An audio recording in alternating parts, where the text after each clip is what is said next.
Hello, hi, and welcome.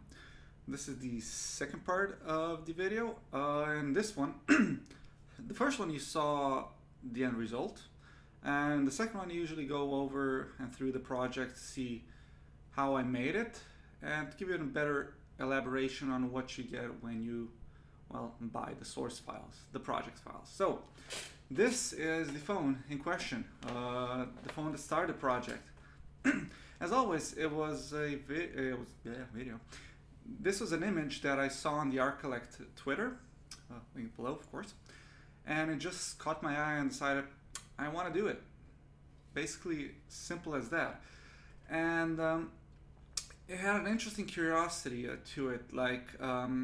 It has it's a phone on a reflective surface with no shadows. And I didn't even think about it until later on, as that would actually become one of the, let's say, returning issues I had with the project itself, as well as other ones. So without further ado, in our project we go. And yes, this is the only reference photo of the project, of the product and prop in mind. It is the Loewe 1988 phone. With that out of the way, here we are. So this is the Blender project. As you can see on the right side, I have baseline, exploded, and joined. Let's go over this. So baseline, you have the entire phone project in separate pieces, movable, basically their own thing, so you can add modifiers and whatnot if you want to adjust something or to look at the horrendous topology. Then we have the exploded one, which I use to bake the phone to itself so I can get a curvature map out of it, as well as anything else I might need. And the joined one is the phone, but in one piece, except for this, because when you work with transparency in Unreal, this is like a tag.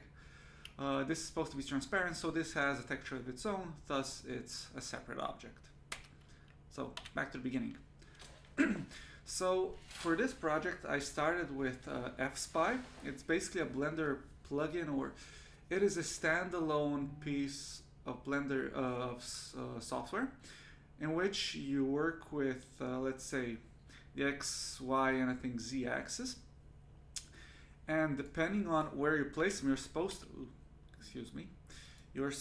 to place some, let's say, I don't have it on here, it's a joke. You can look it up. You're supposed to place some in, let's say, to form or like parallel lines, or basically to place some sort of orientation within the photo. I can't really explain it, but basically if you have a hallway or something, without trying to figure out what's the size of the hallway and the nitty-gritty details, you can just put lines adjacent or parallel or whatever to them. FSpy will calculate it and set the camera angle to it. Then you get the plugin in Blender, and then you plug the FSpy project into this, and then you get this exact camera angle. Right now I'm inside the camera.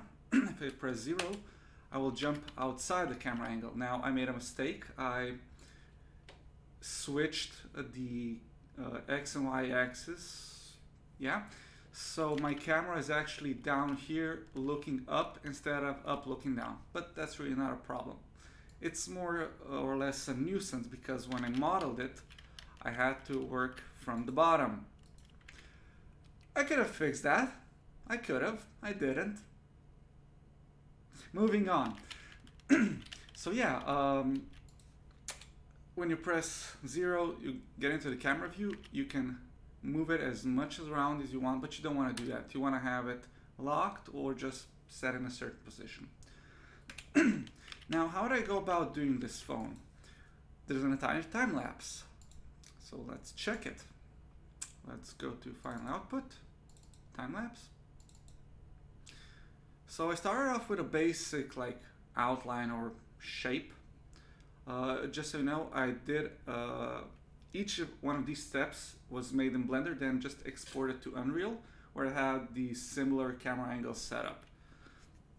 Excuse me. So I start with a rough block out with some shapes, positions, so on, and then I added finer details. Also, a picture represents a day in, let's say, half of these. You'll see where. So I started adding more details like the keypad, the lines here, the microphone lines, the speaker position, the hole for the little tag, buttons, and various other things. And it's not unwrapped. So this is what you get when you don't have an unwrapped or automatically bad unwrapped prop. And of course I fixed up a few things, then I start working on this and just cleaning up everything, proper UVs, again, changes. Here you kind of see that it's already looking done, and this is, as it says here, the 8th day. That is important because that is the theoretic, not exactly 8th day, but the 8th time that I started up a project. And each day was about 1 to 2 hours of work, so let's say this is 16 hours in, give or take, plus minus. Doesn't really matter. This is a stage where I could have actually said, okay, the project is done, the high poly is done, I could just texture the high poly and be done with it. No, there's a bigger thing. I wanted to do a high poly, low poly bake, but there are problems. I don't do that much low poly, high poly baking these days, so I'm out of practice, to be honest. And this was a particularly difficult piece because there's a lot of curvature here. And you'll see what I mean with that. This is baked. And if you go closer, you'll see that there are errors here. Errors here, some errors here, errors around here, here. Basically, this was about as complex of an object that I ever done, because usually when you do, let's say, props, you kind of do them like, okay, each piece is its own like physical thing, and it kind of makes everything simple. You should model things the way they are physically. So let's say, I don't know, whatever, doesn't matter. Oh, here the top part is one piece, this is one piece, this is the bottom piece. So here I basically have two huge pieces because this is molded or injected plastic, which it becomes a problem because in order to have like smooth lines and such, to my knowledge, it has to be sealed, or else you're gonna have issues in baking. You're gonna see very obvious seam lines if you're baking. So because I was doing this in fractions in days, like I said, an hour, some day 2 hours, a different day after work, I was tired. I wasn't focusing as much as I should or could have. There were issues in the topology. And I tried fixing this. And then I noticed it was actually, I was spending a week trying to fix something, not documented, and it didn't really go anywhere. And at this stage, I kind of like abandoned the retopology project. It's obviously retopologized, like the normal's baked perfectly. It's just the areas where it didn't put in enough effort and time, hindsight of course, and out of practice, is that they were the issues. Everything else works. It's quadded, it was finished, it was done. It was just very obvious it wasn't done to a standard that I liked. Again, this is quite a complex object. Well, molded plastic. And they're very tight tolerances. You'll see that later on, especially in these areas here. So this is the next stage. This is where I just thought, screw it, I'm not doing low poly. A week has passed, or 2 weeks. I need a break, and I just did the high poly. So this was the first render pass, and I baked in Substance the prop to itself using the exploded version, and I got these nice little transition lines and everything, or at least I think I did, not sure. And I did the first texturing pass and I really liked it. Now, as you can see, or as I said before, the platform on which this slides is reflective. It's basically a mirror, 100% mirror, metal. And that means everything reflects, even the light. And you can't just not have them be visible and project light, at least not to my knowledge, in Unreal. So this was the first issue I was having. The second one was shadows, because there was basically zero shadows, or at least the shadows were on top of each other. So either it was some post-processing work for the original photo, or some really smart camera tricks and lighting effects. So that was the next thing I was gonna tackle. And this is where photos are not necessarily by day, but let's say by render. So I can have a better idea of what I did lighting wise and everything else. And as well for you to have a better representation of how much time actually goes into the rendering portion, just setting up everything. So this is the first pass. So here I figured out, okay, I can do some softer lighting. The light disappears, but it just doesn't work as well. So I kept on working, adding some more lights, switching things up, changing material parameters from 100% to 99%. There's actually a big difference, because mathematically, 100% is basically infinite, while 99% is 99. There's a logic behind it. It's like 0.1111 or 0.001. There's a lot of it. And of course, step by step, I make it better, and I almost get like to the step that I want. Like here, we're already almost there. It's very dark, so things had to be fixed otherwise. Also the transparency here, beautiful. So again, adding lights, figuring out things, how to make them work, shadows here, there, lighting up, pre-lighting, small tweaks, and slowly but surely, I get some desired effects. And here you can see I'm basically just changing one light, two lights, parameters. No, this is the end. Never mind. As you can see, the result is great. I really enjoy the result. And because the final render is a square, like a 1x1 square, I can simply just cut this out and this light is not visible, because this light was actually quite crucial to the process. Again, the timeline, the GIF is on the ArtStation page. So let's go to the Blender file. Again, so let's take a look at the errors. As you can see, this is where the errors were.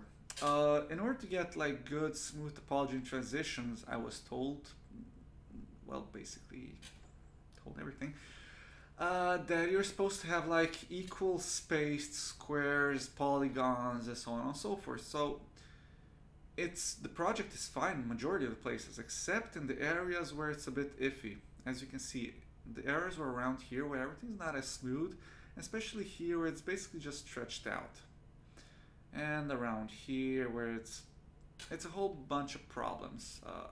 I tried to figure it out, actually redid it a few times here and there, and the topology went from 24,000 like for the entire project to about 6,000, but I just deleted it. It wasn't worth its time. And I was questioning whether it was the high poly or the low poly. In the end, it doesn't really matter. The low poly, I think, can be as dirty as needed be. It's the high poly that's important, theoretically. I know it's written somewhere on the internet. I just don't have the time to really figure it out, because it's theory 1, theory 2, theory 3. But with Unreal coming out with the automatic topology nanite, it, honestly, to a certain point, really doesn't matter. And I kind of gave up on it. And I'm just trying to focus on more enjoying the process of making things, and not making 100%, well, retopologize things that I don't work on 100% of the time, or let's say full time. And again, the areas here, they actually look pretty good, but apparently it wasn't perfect, especially in these areas here. But the good thing about this is I made sure that everything, or at least 99% was squatted. So if I press the subdivision modifier, as you can see appeared, it's it actually works pretty well. There's no real issues to be said. So it works. I gave it my best shot. And the same goes for this. The errors were here. Oh, let's look at the tolerances. Basically, as you can see, this here is squished.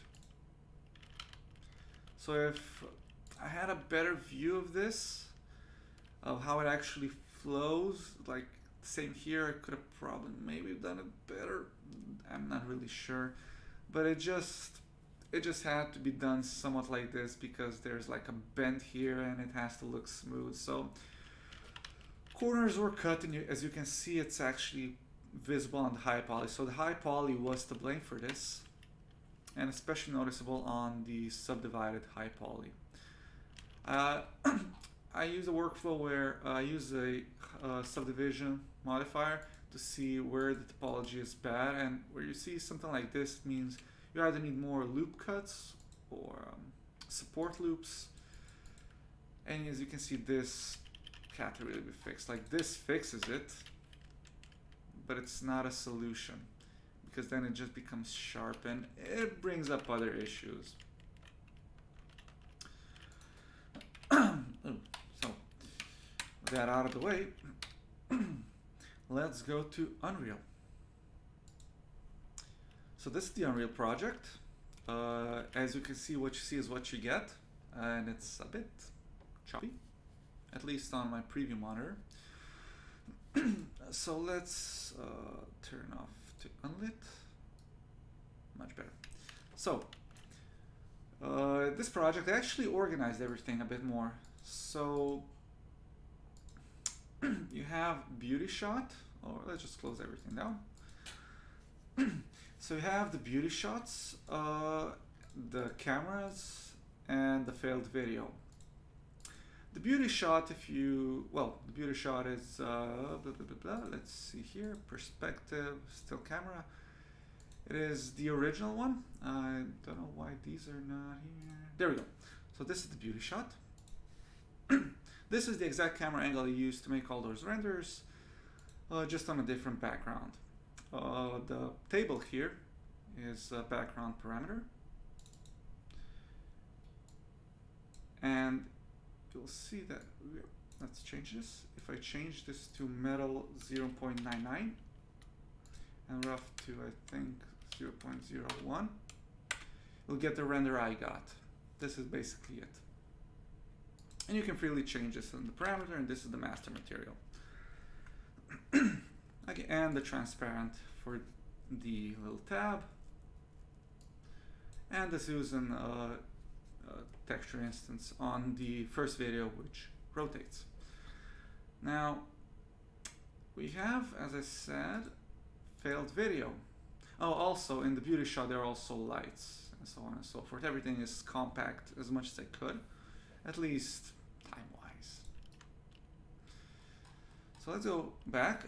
So this area was made because I wanted to make a video.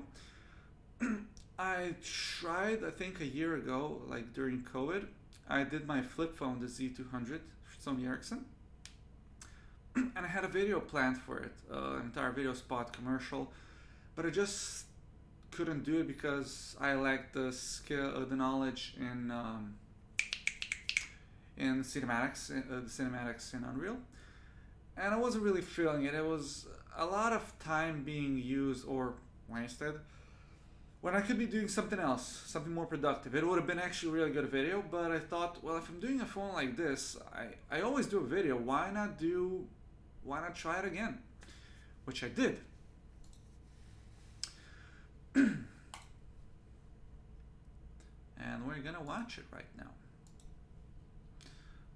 Let's see, perspective, video camera. There's gonna be a sound warning, like noise.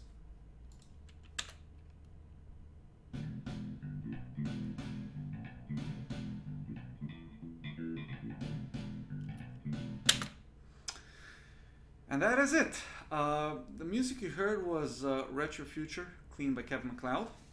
It is included in the project just because it's practical. All rights go to him. I mean, it's a free thing. I could delete it, but for reference, I left that in. Sorry. Yeah. I couldn't be bothered, to be honest, to remove it. So basically, you have the entire timeline project, how goes. What is like the phones that are here that are hidden, the cameras, the audio, the lights. It's not a big project. But the specialty about this project is that if you step out of it, when the phone does like the various camera angles, noise warning,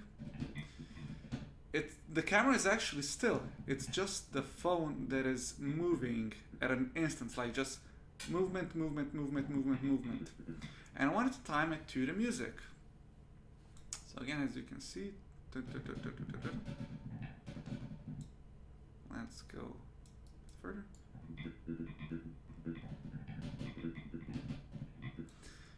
And play it back.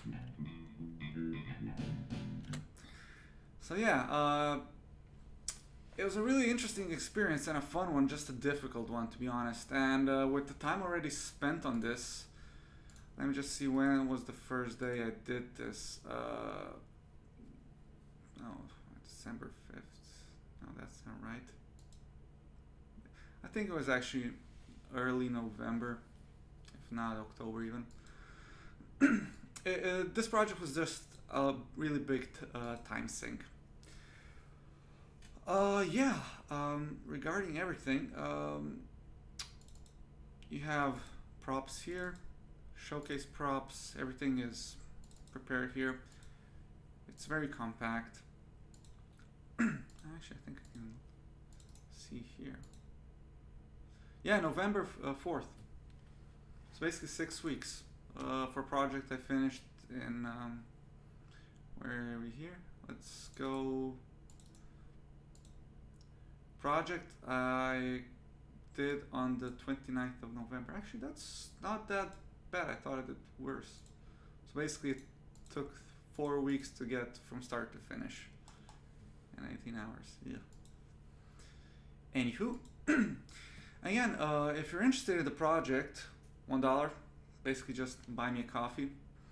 You're gonna get meshes, various exports like the backdrop, Lazy Susan, Marmoset export. I had a little showcase planned for it. There also it might be something on ArtStation. I haven't finished it or uploaded it. It's in the works. It's gonna be on today. So various exports. If you don't happen to have Blender and you're interested, you get the renders just to gawk and look at them. Nothing special, but it's there if you want them. Unreal export textures, the entire time lapse, and the Blender master file, which, as I said before, you have the baseline, exploded, and joined. So everything you need for the project is here, included. So all I need is basically just a texture baker as a substance, Drew Marmoset maybe, armor paint. And yeah, thanks for watching. This was a very interesting and time-consuming project, and this video is 23 minutes, and I thought it would be much, much shorter. If I forgot anything, I don't know. One take, and that's all I'm doing. Thanks again for watching. Thanks again for supporting me, if you do. If not, I'm gonna go cook my own coffee. Until next time, take care, have fun.